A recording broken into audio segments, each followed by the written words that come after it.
The last two off seasons confirm that Bruce Pearl, not only is he one of the best coaches in college basketball, he's one of the best coaches in college sports.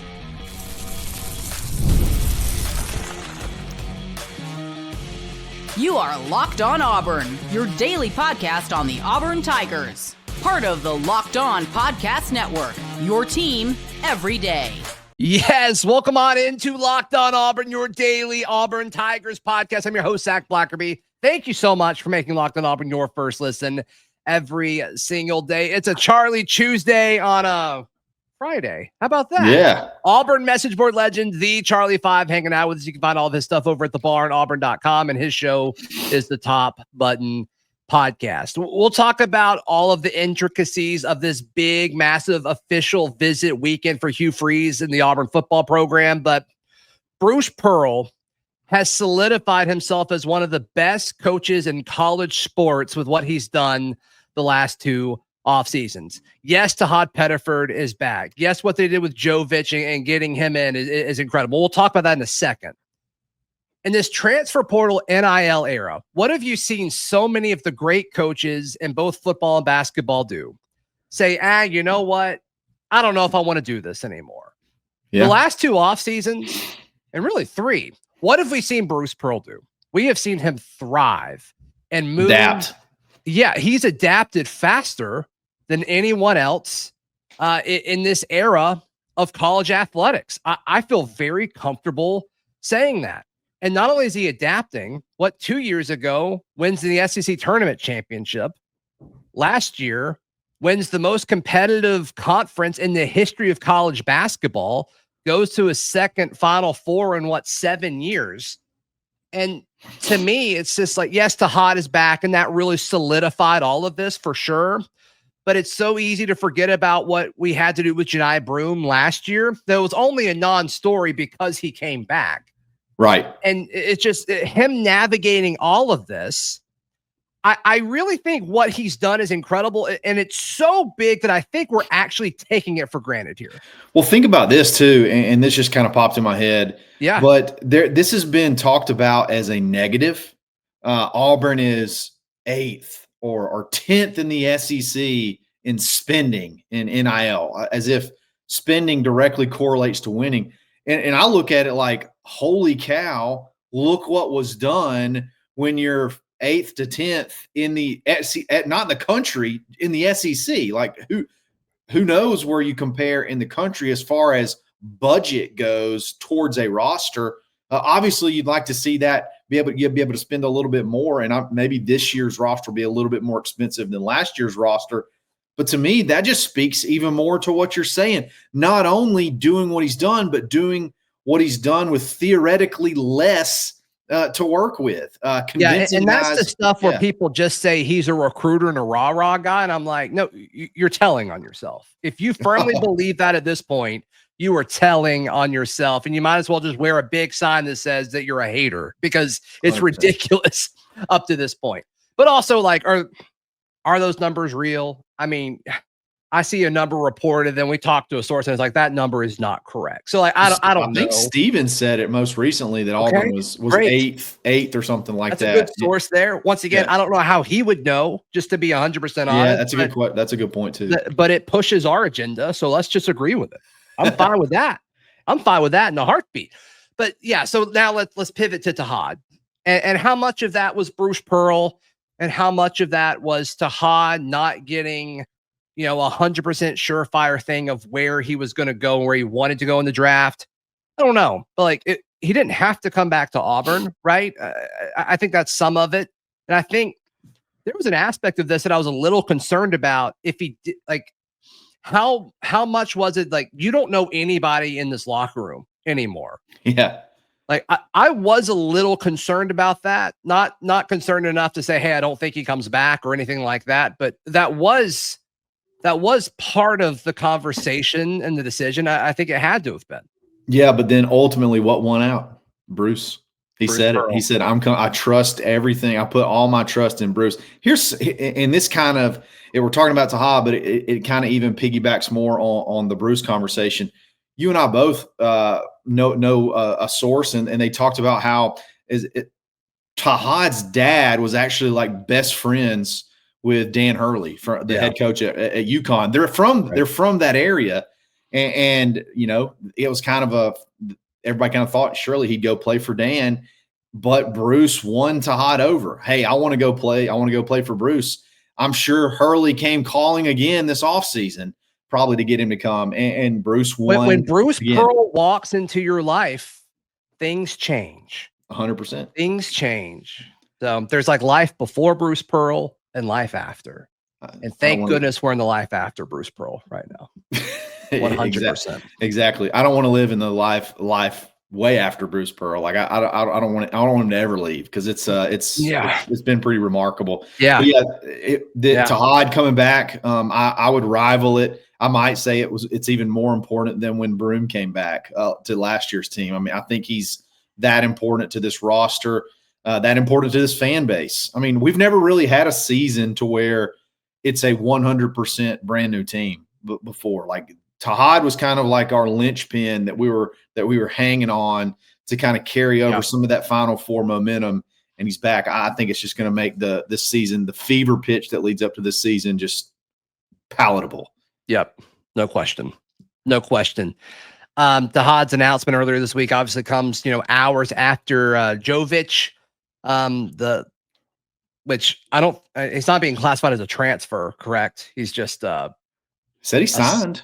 He's signed, but is it a transfer? Like, I don't fully understand the verbiage that we're going with on that yet. I've seen him referred to as a transfer. I'm like, but he's not transferring from anywhere. So I don't really know if do we just put everybody in that box? I'm not sure, but I've seen multiple places call him a transfer. I'm like, I don't know if that's actually true. It doesn't matter. How do you play pro basketball and then you're able to come to college? That's pretty crazy. Yeah, he's a professional basketball player in Europe. And I don't know. But even like Kyle, like when you think about the all-time greats when it comes to talent acquisition in the sport of basketball, or even just college sports in general, I mean, you instantly think of Kentucky. Like you have to. And with what Coach Cal did in Lexington for so long, like a few years ago, I forgot his full name, but they called him Big Z. Similar situation. They get him on campus, but like he wasn't eligible for a while. And because they didn't handle the situation right. Yeah. Once again, like Bruce Pearl adapting to all of these different ways that you can build your roster, and so that they're ready, which is the best interest of the player and the program. Once again, like this has been done for weeks. It seems like they were just waiting for everything to be done so there wouldn't be any eligibility questions, which is the correct way to handle this for all parties involved. And I'm gonna be honest, I don't think they wanted people knowing they were after this guy.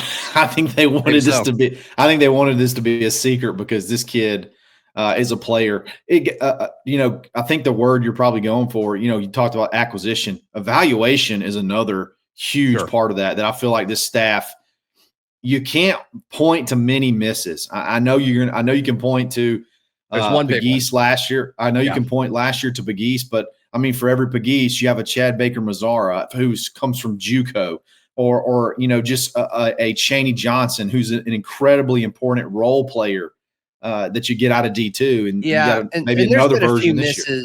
Like Chance Westry.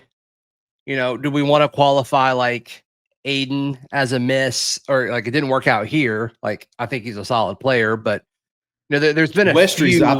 Westry's I think was injury related more than anything. But I mean, and Aiden could have been a good 2 guard on last year's team if he would have hung around. He just wasn't a point guard. He wasn't ready to be. And he's not a point guard where he is now. So I just don't wanted think to go somewhere he could be developed. So good for him. Yeah, he got sold a bill of goods. So good for him. Now he's going to go sit behind LeBaron Fallon for the second year, coming off the bench. Oh yeah, because he's coming back. Yeah. But all in all, Bruce Pearl, he's elite. If anybody tries to tell you he's not one of the greatest coaches in not only college basketball but in college athletics right now in this NIL era, just say like you're not paying attention. You're not paying attention. You're a hater. Just call him a hater. Whatever. You have some sort of bias that you can't get past, because it's inarguable. It's inarguable. Yeah, it's like, well, okay, so he can navigate the roster management and he's winning. What? At Auburn. What? At Auburn in basketball. Yeah, that's right. Basketball. That's right. All right. So now, obviously, a huge recruiting weekend is ahead of us here. Let's talk about some of these big OVs, and I just can't stop thinking about the highest rated player coming in. Let's talk about him in a second, right here on Locked On Auburn.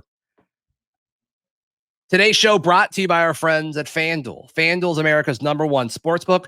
Happy Regional Day for Auburn baseball to you. Let's go. And right now, you can bet on the Tigers -4.5 runs against the Central Connecticut Blue Devils. There you go. Auburn's also in a great spot to win their regional. You can take those odds at -230, according to our friends at FanDuel Sportsbook. And of course, the NBA Finals they might be set. I'm not doing a good job paying attention to those, but obviously you can get on the action there.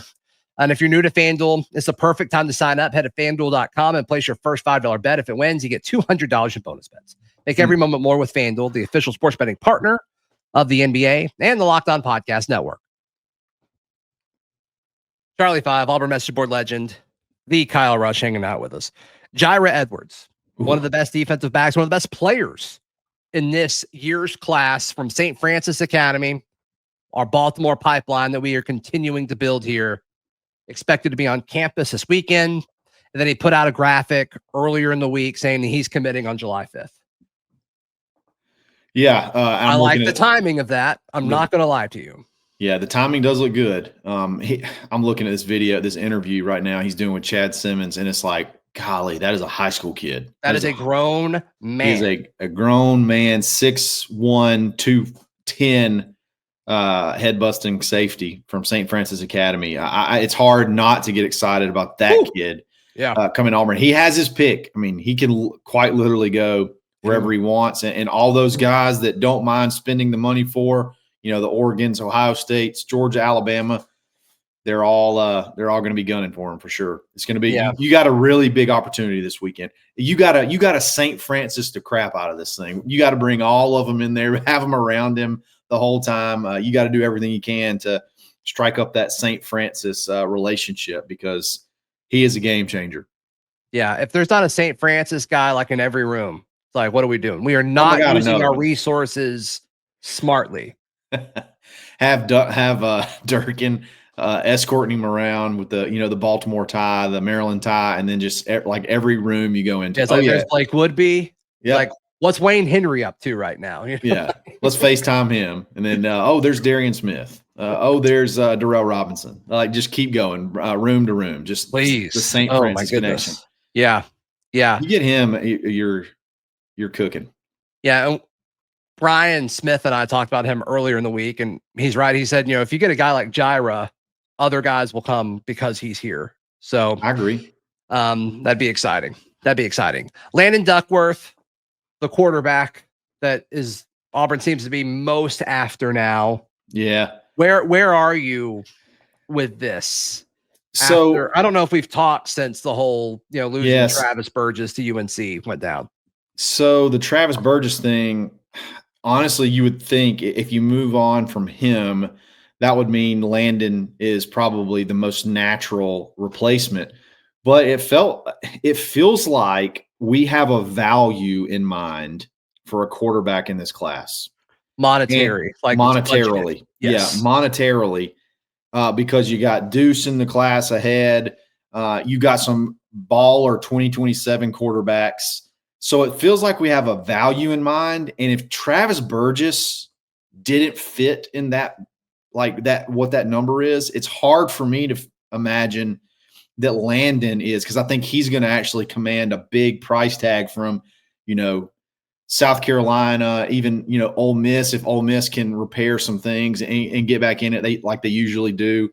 I'm excited for him. He was the quarterback that I wanted the whole time in this class. I just think if you're going to have that quarterback that you don't necessarily have to depend on to be the starter at some point in time, but you got the tools that he has, the athletic ability, he could pop, and then you never know, what could happen.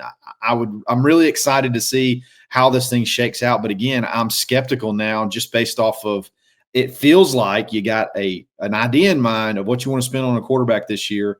And I don't know that either one of these guys are going to fit in that bucket. So let's do what most Auburn fans in my comments are saying, probably yours as well. We don't need a quarterback in this class. We don't need one. We've got Deuce, so let's just never recruit a quarterback again. Let's play through this for because I've said this. I don't know if you agree or not, but most people, like, if you're saying, well, you got Deuce, I don't think you can keep Deuce and Jackson for 2 years. I've been pretty consistent with saying that. So let's assume Jackson leaves. Hopefully he's good enough and goes pro. We're all happy in that situation. But let's say he leaves. Or they say, hey, no, it's time we got to focus on Deuce. How do you realistically fill the quarterback room if that happens and you don't have a 2026 quarterback? If it's Deuce in 2026, it's going to be, like you said, it's going to be extremely tricky to fill out that depth chart because there would be only 1 year separating him from anybody. I mean, it would be the whole Ashton Daniels ad. Like, that's not going to happen every year. That he is so incredibly rare. I completely agree. So, I mean, I get the need of bringing a guy in just because you need to bring a guy in every year because you don't know what's going to happen in the future. It's tricky though. They love. There's 3 quarterbacks in this 2027 class, and they're all from the state of Alabama, and they are all spectacular. And I think. Yeah, do you just bite the bullet and you're just like, all right, like this might be tricky for a year or two, but I don't feel I'm not as, but I'm also not as 100% on board with you can't have one of them. You can't have Jackson and Deuce for 2 years. I'm not all the way there just because of the, and I've said it because of the timing of when Deuce enrolled after Jackson committed and signed. So he had time to go elsewhere and he didn't. And everybody knew Jackson was a 2 year guy. So yeah, I get your point, but I'm not all the way there yet. Okay. Yeah. I mean, I think that's the best case scenario for Auburn. For sure. I think best case is Jackson's phenomenal. He gets drafted and then Deuce. But I think the second best case scenario for Auburn is Jackson's here for 2 years and then Deuce starts as he'd be a true junior. Yeah. Yeah. Get him as much playing time as you can and let him be the guy his junior year. I think that would be a dream scenario. You got anybody on this OV list where you're like, man, I'd really like them? Man, I tell you what, Killian Zair's little brother is starting to shoot up the rankings. You got a 4-star on. I'd love to get it. I'd love to get a 4-star offensive tackle in the boat, and I know he really likes Auburn. They spend a lot of time here, so I really like him. But I love Zach. I love Jaquez Wilkes. I am upset. I love this kid. You like him at linebacker or at edge? The thing is, I don't know. I don't care. Like, I don't care where you put him. I watched him play running back. I watched him play middle linebacker. I watched him play edge in the state championship game. By far and above the best player on the field, albeit a small classification. But, I mean, when you're 6'4", 220, like, just get him here. Just get him here and figure out he's good enough and athletic enough to play an interior linebacker, and I think he's good enough to be an edge guy. He's good enough to play wide receiver. Like, he really could sign him as an athlete. Yeah, he's elite. I'm with you. Yeah, we'll see they're probably just wanting to see what his body does, which sure. It could lean out. He could keep growing. So Wayne Henry's visiting this weekend. That's new, right? Has that been a thing? He's on 247's list. Well, if he is, then there you go. You don't even need to FaceTime him for Gyra. It makes sense. It makes sense. Him around all weekend. There you go. Hip pocket. Put him in the hip pocket. Let him follow him around. Man, I mean, you've had Zion Lee a couple of weeks ago that came in secretly. I mean, you could shoot off some fireworks. You could shoot off some fireworks in this class if you could get this NIL situation over and done with. I'm tired of this purgatory that we're living in right now, where we're not really sure what direction we're going to go and what we can and can't promise to kids. And everybody's, battling the same thing. Doing the same thing. Yeah. Yeah. Everybody's battling the same thing because commits are so down right now. But man, I'm just ready for that to be over with because this is prime get them in the boat season. This is whenever last year we started popping off dudes left and right. Right. And I'm ready. I'm ready for some momentum. Yeah, I want to get your thoughts on the linebacker situation because with what Auburn currently has and who they're still talking to, I still think there's story there. Let's touch on that in a second right here on Locked On Auburn. Thank you so much for making Locked On Auburn your first listen every single day. Auburn's 2026 class has some stud linebackers in there. Shadarius Tootle, J. Mike is there as well. And then you look at some of the linebackers that they have coming in. We'll put Jaquez Wilkes on there. I think he's different than those other guys, but Anthony Davis is another one. TJ White visiting as well. Both 4-star linebackers. TJ White from Jackson, Mississippi. And then Anthony Davis is from Grayson, which you always take over in Georgia. Always. I mean, how many linebackers do they want? Yeah. Do you think? And how much of it is, do they feel solid with the guys that they currently have? Wilt Fong put a flip prediction in for. Yeah, for that was way premature on his part. You would know. But you wore the jacket and everything. But yeah, so like, what are your thoughts on this linebacker class? I do think there's some concern, or I don't want to say concern, but I think there's some, maybe some mutual looking elsewhere. Fit may not be working out with Jermichael Garrett, and it could just be that he's looking elsewhere. I think he's going on an official visit to Ole Miss this weekend. I think that's one you're not 100% sure on he's gonna still be in the class. So that's one that's a question mark. And, what do you and think if that's is causing that, is it other people coming after J. Mike? Is he still a priority? Do you? I mean, what do you think that is? I think it's a mixture of both of those. It's a mixture of both of those. I just think that Auburn feels like they like J. Mike. He is sort of a tweener. So if you can get a more true linebacker prospect, I think that's probably the direction. And you can get one of these guys like Anthony Davis. They love Anthony Davis. Kenyatta Watson loves this kid. And then obviously TJ White's a stud as well. If you get either one of those are more true, every down linebackers, like not a guy playing out of position. There are a guy that you got to bulk up to play linebacker. Those guys are just linebackers. Like that's what they're built to play. So I think it's a little bit of both. I think maybe J. Mike wants, and maybe he deserves it, maybe a little bit more love. And hey, I'm going to go, sow my oats or whatever you want to call it, and see what I can find. And then it could be a little bit of where Auburn's kind of looking around at the same time. But Tootle, I don't have any concerns about Tootle right now. I did a show, I think it was 2 days ago. Yeah. I made the claim Hezekiah Harris is the most important OV this weekend. Yeah. How out of pocket is that in your mind? I don't think it is because we haven't heard anything from him in a while. And I know Florida has made a run at times. So yeah, he's probably your highest rated player in the class. Or maybe Devin Carter is a little bit ahead of him. I think it depends on where you look. On 247, Hezekiah is highest. Okay. Yeah. And that's a whole nother conversation with about Devin, but yeah, I agree. I could see that argument where you want to make sure you get your top rated guys, your top guys in the class locked in. So it's good to have him here for sure. 100%. Make him feel wanted, make him feel important. It's like we need. And he is both of those. He's wanted. He is important. He is a really good player, and he will be a great player at Auburn. If he'll be a great player anywhere he goes, but you definitely want him to be better at Auburn for sure. Better.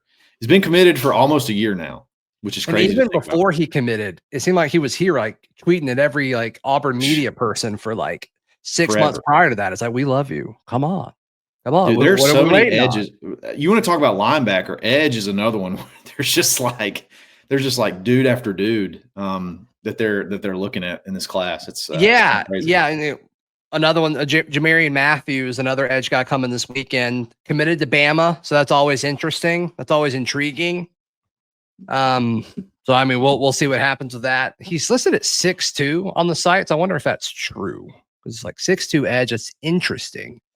But you're right. I mean, last week or last official visit cycle, they had Trenton Henderson and Anthony Jones. Like, this is edge is a position of note for them. Clearly, Zion Ely, as you mentioned earlier, they're going after edges for sure.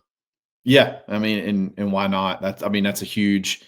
huge game changer when you can get dudes that can affect the passer.